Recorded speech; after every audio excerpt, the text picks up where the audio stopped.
Halo semuanya, perkenalkan saya Fanya Meilani Putri dengan NPM 2501030027 dari Rombel Kelas 1 Manajemen. Pada video kali ini saya akan mempresentasikan tutorial penggunaan Microsoft Excel untuk memenuhi tugas Project Based Learning pada mata kuliah aplikasi komputer. Nah, di video ini saya akan menjelaskan langkah-langkah penggunaan rumus Excel secara sistematis pada beberapa pertanyaan yang telah disediakan. Semoga video ini dapat membantu dan mudah dipahami. Selamat menyaksikan. Langkah pertama yang harus kita lakukan yaitu menyiapkan data atau file yang akan kita gunakan. Di sini saya menggunakan file PCPL Employee Survey. Nah, saya telah menuliskan beberapa pertanyaan di sini yang akan kita jawab nanti. Jadi langsung saja pada pertanyaan pertama, yaitu kita akan mencari jumlah karyawan pada departemen legal dengan tingkat kepuasan kerja sangat tinggi, namun juga memiliki tingkat stres yang tinggi. Nah, untuk menjawab pertanyaan ini, kita akan menggunakan rumus CONIF. Kita tuliskan, kita tulis di kolom sini atau sini bebas. Sama dengan kita tuliskan CONIF kurung buka. Nah, karena pada awalnya itu kita mencari jumlah karyawan pada departemen legal, maka kita cari di kolom departemen, yaitu kolom G. Kita klik saja kolom G seperti ini, lalu kita ketikkan koma. Untuk penulisan koma ini tergantung pada Excel masing-masing, jadi bisa menggunakan koma atau titik koma. Setelah kita klik kolom G, kita pilih yang legal karena kita akan menghitung jumlah karyawan dengan departemen legal ini ya. Kita klik departemen legal, lalu koma lagi. Tingkat kepuasan itu tadi di kolom W, yaitu job satisfaction. Kita klik job satisfaction. Nah, di sini kepuasan yang sangat tinggi itu ditunjukkan oleh angka 5. Jadi kita klik 5. Maaf, kita tuliskan dulu koma, lalu kita klik pada angka 5. Lalu koma lagi. Selanjutnya yaitu ada tingkat stres tinggi. Nah, kita masuk atau cari kolom stres, yaitu kolom N. Kita klik saja. Setelah itu koma, jangan lupa. Lalu pada tingkat stres tinggi ini, berdasarkan file PCPL ini, tingkat stres yang paling tinggi itu ditunjukkan pada angka 1. Jadi kita klik pada baris yang kedua ini ya, yaitu 1. Nah, setelah itu kita tutup kurung, lalu enter. Nah, ini hasilnya ada 25. Jadi selanjutnya kita akan menjawab untuk pertanyaan yang kedua, yaitu status pernikahan dengan rata-rata pengalaman kerja tertinggi dan yang terendah. Nah, kita di sini bisa menggunakan rumus rata-rata dan juga rumus maksimal atau tinggi dan minimal atau yang paling rendah. Ini kita ketikkan saja rumus unit. Seperti biasa. Rumus unit ini itu untuk mencari kategori dari kolom ini marital status, yaitu status pernikahan.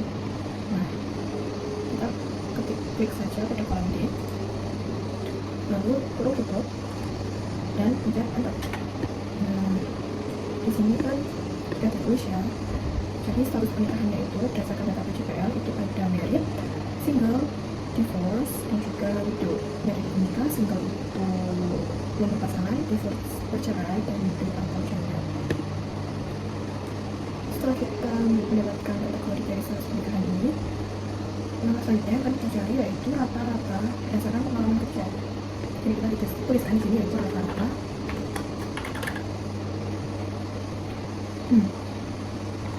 Pengalaman kerja itu berarti experience ini.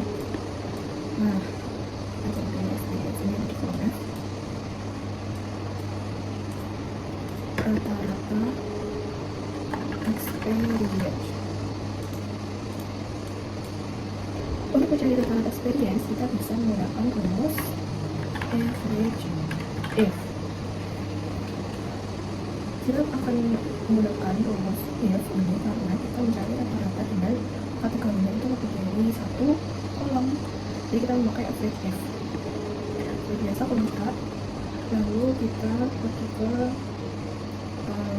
kolom experience, yaitu pengalaman kerjanya. Ada kolom F, kita klik kolom F. Setelah itu kita klik pada kolom D yaitu status pernikahan, lalu koma lagi.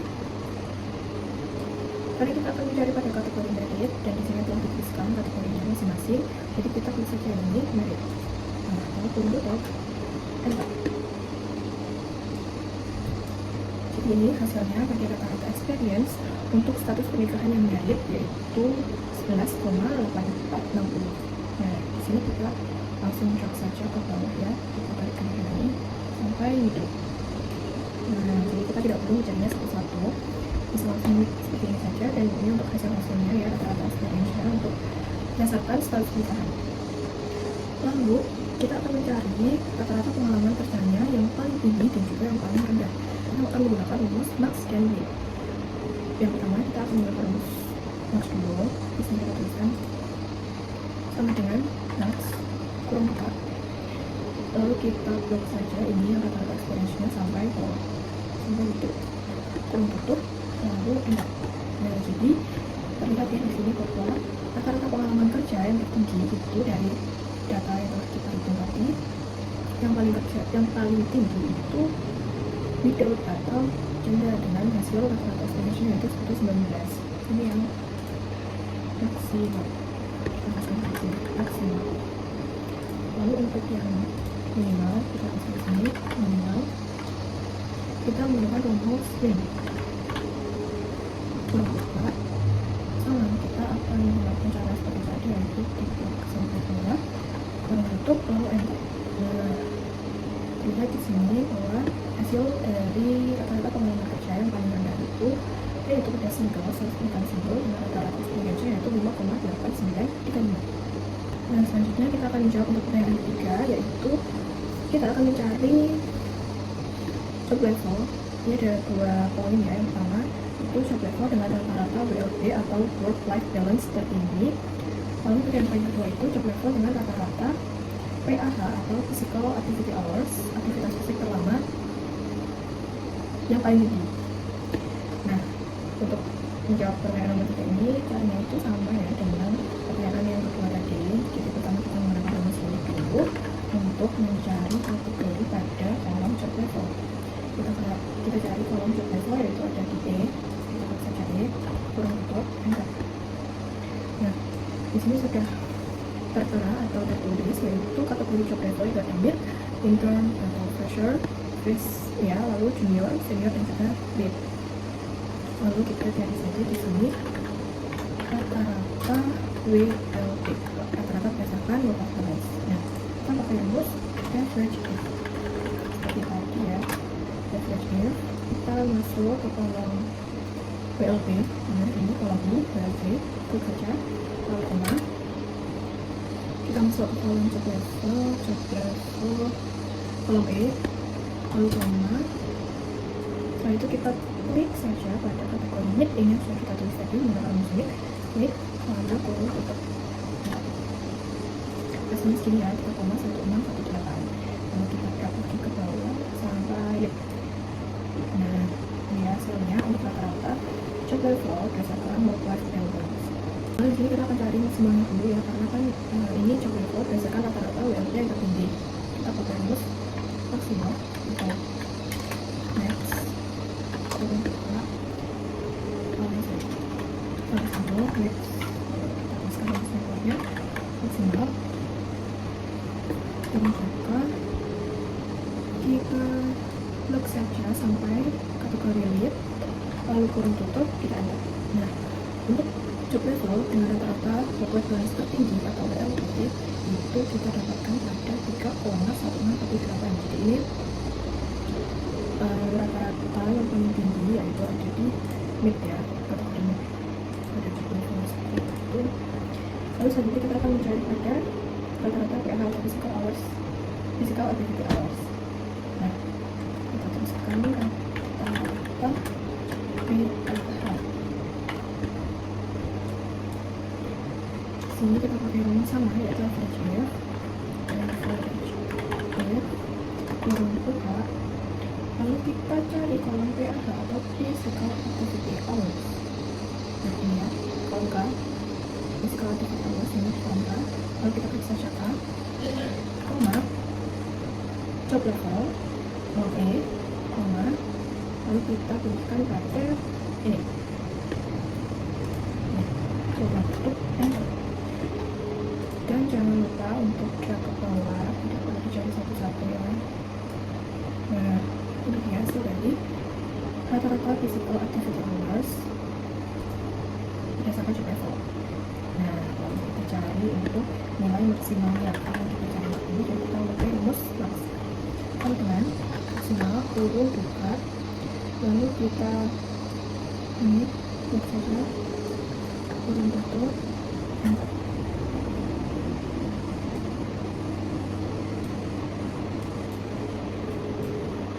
Ini jadi kita dapatkan hasilnya kayak itu pada job level atau kategori ini ya.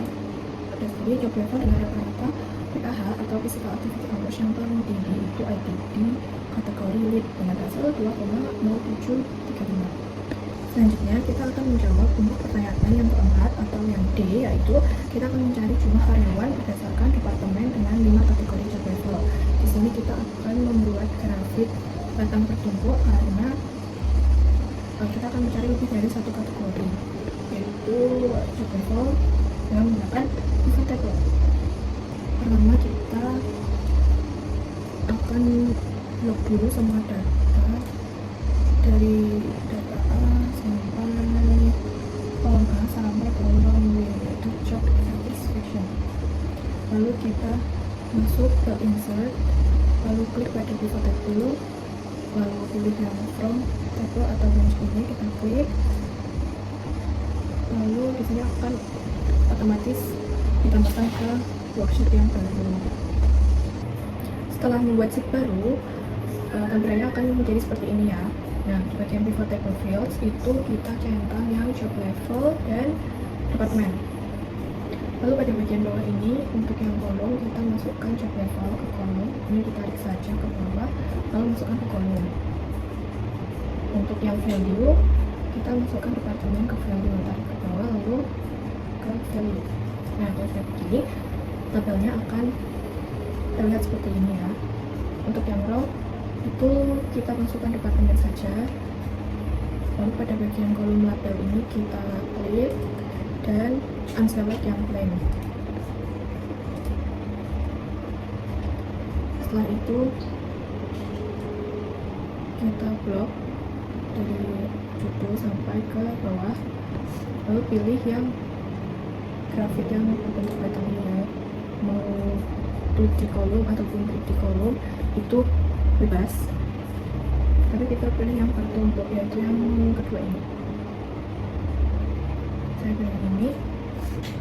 Nah, kita besarkan dulu tabelnya. Kalau sudah seperti ini, maka kita akan lengkapi grafiknya, grafik batangnya dengan judul itu bisa klik dan hapus di sini. Lalu untuk menambahkan judul grafik itu kita pilih yang chart title, ini dicentang, lalu masukkan judulnya di sini. Jumlah karyawan berdasarkan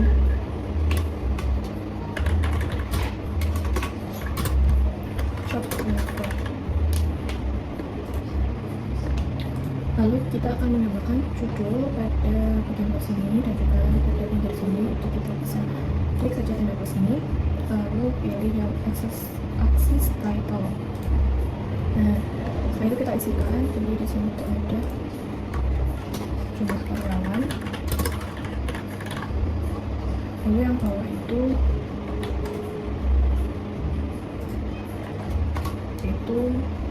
job level.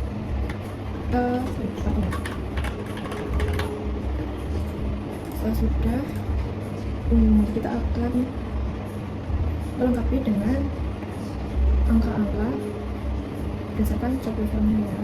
Ada berapa jumlah karyawan berdasarkan 5 kategori job level tersebut. Jadi kita pilih yang data label ini.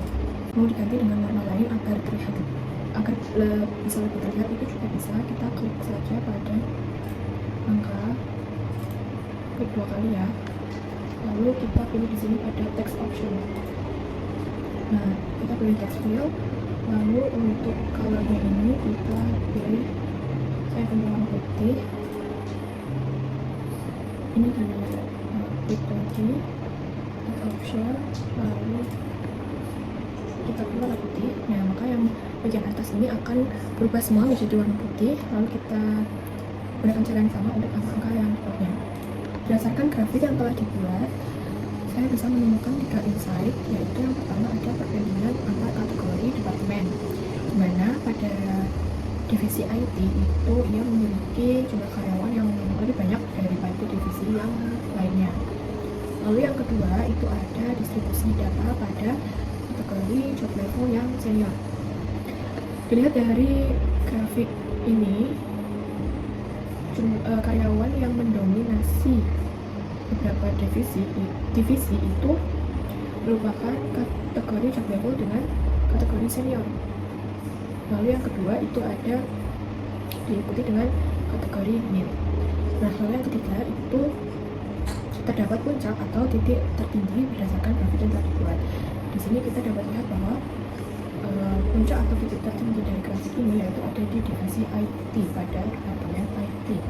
Dia memiliki jumlah karyawan yang hampir menyentuh angka 800, sehingga yang merupakan divisi yang mendominasi atau yang paling tinggi di antara divisi departemen yang lainnya. Kita lanjutkan untuk menjawab pertanyaan yang kelima. Di sini itu ada 2 poin. Yang pertama yaitu kita mencari atau menghitung uji beda rata-rata tingkat kepuasan kerja karyawan yang lembur dan tidak lembur. Lalu yang kedua itu ada uji korelasi beban kerja dan tingkat kepuasan kerja. Kita cari yang poin pertama dulu. Di sini kita akan menggunakan data pada kolom kepuasan kerja dan juga lembur dan tidak lembur overtime ya. Jadi kita pilih dulu pada ini. Pada kolom U ini itu menjelaskan bahwa karyawan tersebut itu apakah lembur dan apakah karyawan tersebut tidak lembur. Jadi kita akan mencari rata-rata berdasarkan tingkat kepuasannya. Nah, di sini kita akan menggunakan cara filter ya. Yang pertama kita masuk kepada ini pada bagian data. Kalau kita pilih kolomnya U dan kita klik filter, lalu di sini akan muncul tanda panah ke bawah. Kita klik saja, lalu kita pilih yang true atau yang lembur. Kita pilih OK.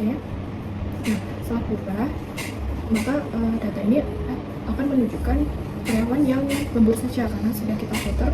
Kita pilih yang true atau yang lembur. Setelah itu pada bagian kolom W atau job satisfaction kita pilih, kita klik lalu kita copy. Di sini ya, di sini lalu kita paste saja. Nah, kita coba ini menjadi yang lembur. Setelah itu kita pilih pada bagian kolom U, kemudian kita pilih yang bagian yang false atau yang salah atau yang tidak lembur. Setelah itu kita OK. Nah, sama ya pada bagian job satisfaction kita copy lagi, lalu kita pastekan ke sini. Bagian aja. Kita open namanya dulu untuk dibuka dulu. Setelah sudah selesai, kita copy datanya. Kita matikan dulu filternya agar tidak tercampur ya pematikan filternya. Setelah dimatikan filternya, maka kita bisa menghitung untuk uji beda ini. Masih pada bagian data, kita klik pada data analisis, lalu kita pilih yang t-test to sample assuming unequal variances. Kita OK. Nah, pada variabel 1 atau range 1 ini kita klik ini, lalu kita bisa klik pada kolom ini atas, kita klik saja. Setelah itu kita klik ini, pada bagian variable 2 atau range itu kita klik yang bagian AJ. Setelah itu pada levelnya kita centang saja, lalu untuk output option kita pilih yang output range, kita centang. Setelah itu untuk ini kita bisa memilih mau hasilnya itu mau ditaruh ke bagian yang mana. Nah, kalau saya akan saya taruh di sini, di saya bagian ini. Setelah itu kita copy saja kalau sudah. Nah, saya rapikan dulu. Setelah saya rapikan, lalu kebetulan saya sudah membuat juga tabel untuk kriteria pengujian uji independen sampel testnya dengan alfa 5%. Di sini bisa dilihat, jika p-value itu kurang dari 0,05, maka terdapat perbedaan kepuasan. Namun, jika p-value-nya itu lebih dari 0,05, maka tidak ada perbedaan kepuasan. Nah, dari hasil perhitungan antara karyawan yang lembur dan tidak lembur ini, itu menghasilkan p-total atau p-value-nya itu menunjukkan 7,891. Coba kalau kita ubah 7,891 ini menjadi bentuk angka ya, itu ubahnya pada bagian kolom, bisa pada bagian kolom. Lalu di sini ada kolom number, kita klik tanda panah ke bawah ini, lalu pilih yang number. Nah, ini kan di sini berubah jadi 0,00. Jika kita menunjukkan angka di belakangnya, nah ini hasilnya menunjukkan 0,00 sekian 7891. Itu dapat disimpulkan bahwa p-value atau p-totalnya ini lebih kecil dari 0,05, sehingga terdapat perbedaan kepuasan antara karyawan yang lembur dan tidak lembur. Selanjutnya kita akan menjawab untuk pertanyaan nomor 5 yang poin kedua, yaitu tentang uji korelasi beban kerja dan tingkat kepuasan kerja. Ini berarti kita menggunakan data yang workload untuk beban kerjanya dan job satisfaction untuk tingkat kepuasan kerja. Jadi kita copy dulu datanya dari di sini. Kita pilih yang workload, ini kolom L. Kolom L kita copy, tidak perlu di filter ya. Kita paste di sini. Lalu untuk kolom H-nya yaitu tingkat kepuasan kerja atau job satisfaction, kita copy. Lalu paste di sini.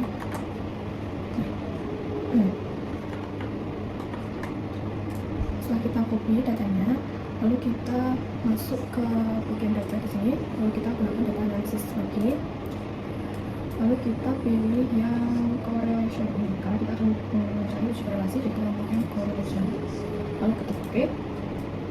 Lalu untuk input range ini kita bisa pilih, lalu pada kolom AS dan juga kolom AT kita buat saja keduanya seperti ini, lalu kita pilih. Untuk label inverse row-nya kita centang saja. Lalu untuk output option kita pilih yang output range dan kita pilih untuk hasilnya akan didapatkan di mana. Sini kita klik saja. Lalu kita pencet OK. Nah, hasilnya ini ya. Nah, hasil untuk uji korelasi antara beban kerja dan juga tingkat kepuasan kerja itu didapatkan hasilnya yaitu negatif 0,2534 sekian. Berdasarkan hasil perhitungan nilai korelasi antara workload atau beban kerja dan tingkat kepuasan kerja atau job satisfaction ini dihasilkan nilai korelasinya yaitu negatif 0,253, di mana angka negatif ini itu menunjukkan bahwa hubungan antara workload dan juga job satisfaction itu berlawanan. Artinya semakin tingginya beban kerja itu membuat tingkat job satisfaction atau tingkat kepuasan kerjanya itu cenderung menurun, sehingga dapat disimpulkan bahwa hubungan atau nilai korelasi antara workload dan juga job satisfaction ini memiliki hubungan negatif yang lemah, di mana dimaksudkan bahwa adanya peningkatan workload itu diikuti dengan penurunan job satisfaction, namun pengaruhnya itu tidak terlalu besar. Itulah penjelasan dan video tutorial dari saya untuk mengerjakan beberapa soal dengan menggunakan rumus Excel. Sekian dari saya minta maaf apabila ada kekurangan dan kesalahan. Terima kasih.